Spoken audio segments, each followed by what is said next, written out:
Hello student, स्वागत है आप सभी का आपके अपने चैनल में। जैसा कि आप लोगों को पता है कि हम आपका back to back question paper आपके सॉल्व करवा रहे हैं। जितने भी क्वेश्चन पेपर आपके आ रहे हैं उन क्वेश्चन पेपर पर हम अपना पॉइंट ऑफ व्यू रख रहे हैं कि क्या क्वेश्चन पेपर आपसे पूछा गया है एंड नेक्स्ट ईयर ये आपके लिए कितना इंपॉर्टेंट होने वाला है, या अगर आपके एग्जामिनेशन अभी तक नहीं हुए हैं तो इसको देख करके आप एक आइडिया लगा सकते हैं कि किस तरीके से आपसे क्वेश्चन पेपर पूछा जाएगा और उसका हम हल भी आपके लिए लेकर के आए हैं। तो इकोनॉमिक्स का ये पेपर क्वेश्चन पेपर है जो कि आज हम आपके साथ डिस्कस करने वाले हैं। तो अगर आप पहली बार चैनल पे आए हैं तो please visit the channel. If you think it is valuable तो आप सब्सक्राइब भी कर सकते हैं।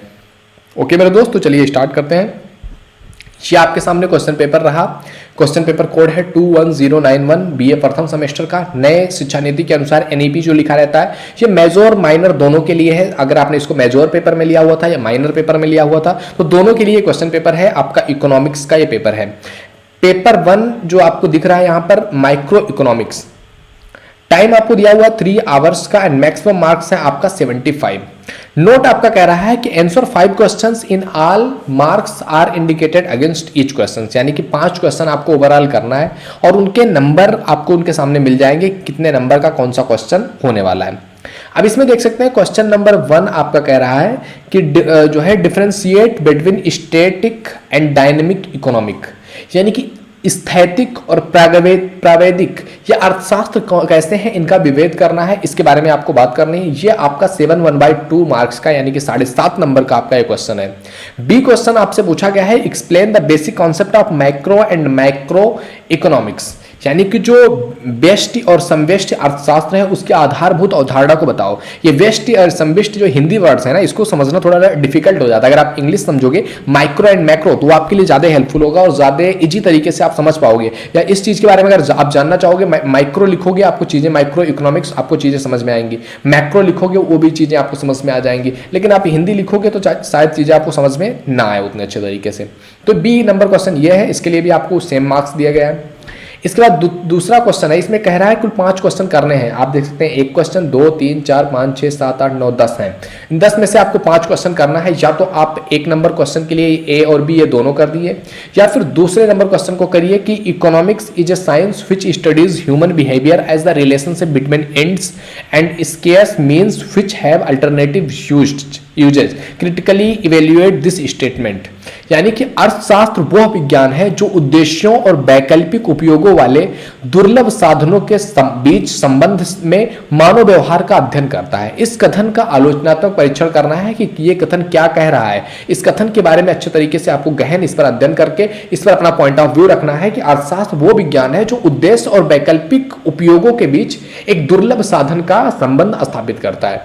तो सेकेंड क्वेश्चन आपका ये है, आप इसके साथ जा सकते हैं। या फिर थर्ड क्वेश्चन आपसे कह रहा है, इसमें भी 2 क्वेश्चन पूछे गए कि explain the concept of opportunity cost, how can you explain it with in the help of production possibility curve. तो ये भी 7/1/2 का ये क्वेश्चन है, आपसे पूछा हुआ है अवसर लागत की अवधारणा को समझाइए और उत्पादन संभावना वक्र की सहायता से इसे आप कैसे स्पष्ट कर सकते हैं इसके बारे में बताइए।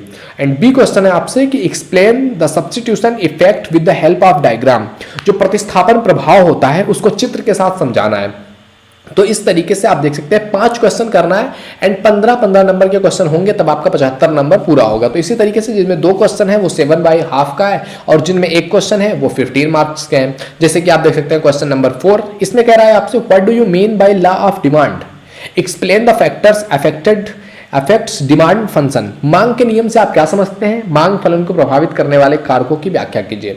तो डेफिनेटली अगर आपको ये चीज के बारे में तो पता ही होगा कि डिमांड क्या है। देखो, जो भी चीज की डिमांड बढ़ती है एंड सप्लाई कम होती है उसकी जो है रेट बढ़ जाते हैं, मार्केट में उसका दाम बढ़ जाता है। लेकिन अगर डिमांड कम है और सप्लाई बहुत ज्यादा है तो उसका रेट कम हो जाता है। आपने बहुत सारी चीजों के इसमें बारे में देखा होगा। तो ये होता है डिमांड सप्लाई का अपने आप में एक तरीके से। अगर डिमांड कम है सप्लाई ज्यादा है तो रेट कम हो जाएगा, डिमांड ज्यादा है सप्लाई कम है तो रेट बढ़ जाएगा। तो ये अपने आप में एक तरीके से इनवर्शियल है। तो 4th नंबर क्वेश्चन ये आपको बात करना है, इसको प्रभावित करने वाले कारक कौन से हैं। 5th नंबर क्वेश्चन आपका है differentiate between total and marginal unit जो है utility, prove that when a commodity and marginal utility is 0 then total utility is maximum. कुल उपयोगिता और सीमांत उपयोगिता में विभेद कीजिए। सिद्ध कीजिए कि जब एक वस्तु की सीमांत उपयोगिता शून्य होती है तो उसकी कुल उपयोगिता अधिकतम होती है। यानी कि जब आपकी जो सीमांत उपयोगिता है वो अगर शून्य हो गई तो आपकी कुल उपयोगिता अधिकतम ही हो जाएगी, क्योंकि अगर वो थोड़ा सा हुआ तो वो उतना मार्जिन आपका कट जाएगा।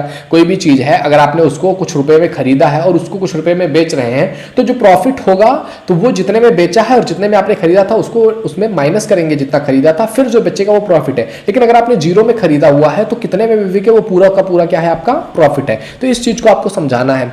अगला क्वेश्चन है 6 नंबर का क्वेश्चन कि discuss the main properties of indifference curve. How is indifference curve analysis superior to cardinal utility. यानी कि तटस्थता वक्र की मुख्य विशेषताओं की विवेचना कीजिए। तटस्थता वक्र जो है विश्लेषण जो है गणनावाचक उपयोगिता विश्लेषण से उत्तम कैसे है, इस चीज के बारे में आपको बात करनी है। तो 8 नंबर क्वेश्चन आपका 6 नंबर क्वेश्चन ये है। 7th क्वेश्चन आपसे कह रहा है price effect is the combination of income effect and subtraction effect, explain it with the help of indifference curve. यानी कि कीमत प्रभाव, आय प्रभाव और प्रतिस्थापन प्रभाव का सम्मिश्रण है, इसे तटस्थता वक्र की सहायता से समझाइए। यानी कि जो कीमत है ना ये बेसिकली डिपेंड करता है ऑन योर इनकम, ये आपके इनकम प्रभाव पर डिपेंड करता है कि कोई भी चीज अगर आपको आज लग रहा है आज आपकी जो है इनकम है 10 रुपए और कोई सामान मिल रहा है जो 5 रुपए का मिल रहा है तो आपको लगेगा यार ये तो पूरी पूरी आधे महीने की मेरी सैलरी चली जाएगी उस चीज को खरीदने के लिए। लेकिन आपकी अगर सैलरी है 1 लाख रुपए और कोई सामान आपको 10 रुपए का मिल भी रहा है तो आपको आपके लिए उस चीज की वैल्यू क्या है, नहीं है, कीमत कम है। तो कीमत प्रभाव डिपेंड करता है आपके आय प्रभाव पर। इस चीज को आपको समझाना है तटस्थ वक्र की सहायता से। 8 नंबर क्वेश्चन आपसे कह रहा है what is the production function, discuss the law of variable जो है proportion with the suitable diagram. उत्पादन फलन क्या है और परिवर्तनशील उत्पादों के नियम की सचित्र विवेचना कीजिए कि परिवर्तनशील उत्पादों के नियम की सचित्र विवेचना क्या है, कैसे है, उस चीज के बारे में आपको डिस्कस करना है 8 नंबर क्वेश्चन में।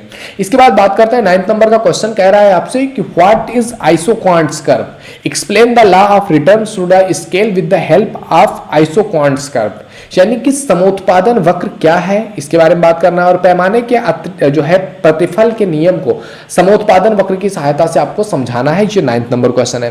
10th नंबर क्वेश्चन कह रहा है आपसे कि what is the difference between price elasticity of demand and जो है cross elasticity of demand, explain any 2 methods of measuring the price elasticity of demands. यानी कि मांग की कीमत लोच और मांग की आड़ी लोच इनमें क्या अंतर है और मांग की कीमत लोच मापने की किन्हीं 2 विधियों के बारे में आपको बात करना है। तो इस तरीके से ये आपका क्वेश्चन पेपर है। आपने देखा इसमें कितने क्वेश्चन हैं आपके 10 क्वेश्चन आपसे पूछा गया है एंड इन 10 में से आपको कहा हुआ है शुरू में ही कि कुल 5 प्रश्नों के आपको उत्तर देने हैं एंड 5 क्वेश्चन के लिए आपको 15-15 मार्क्स मिलेंगे। तो टोटल 75 मार्क्स का आपका एक क्वेश्चन पेपर है। तो अब इसमें आपको देखना है कि इन 10 में से आपको कौन सा इजी लग रहा है, कौन सा बेटर लग रहा है, कौन सा लग रहा है कि जिसको आप अच्छे तरीके से प्रोड्यूस कर पाएंगे, अच्छे तरीके से बता पाएंगे, अच्छे तरीके से उसको प्रेजेंट कर पाएंगे। आप उन 5 क्वेश्चन के साथ जा सकते हैं। तो ये था आपका क्वेश्चन पेपर। आई होप ये वीडियो तुम्हें पसंद आया होगा। वीडियो पसंद आए तो लाइक जरूर कीजिए। पहली बार चैनल पे आए हैं please visit the channel. If you think it is valuable तो आप सब्सक्राइब कर सकते हैं। All the best for your exams. अगर आपको एग्जाम्स नहीं हुए हैं तो डेफिनेटली ये चीज आपकी एग्जामिनेशन में हेल्प करने वाली है, तो इन चीजों को तैयार करके जाइए, डेफिनेटली आपका एग्जाम बेहतर जाएगा। ओके मेरे दोस्त, तो मिलते हैं आपसे अगले वीडियो में। तब तक के लिए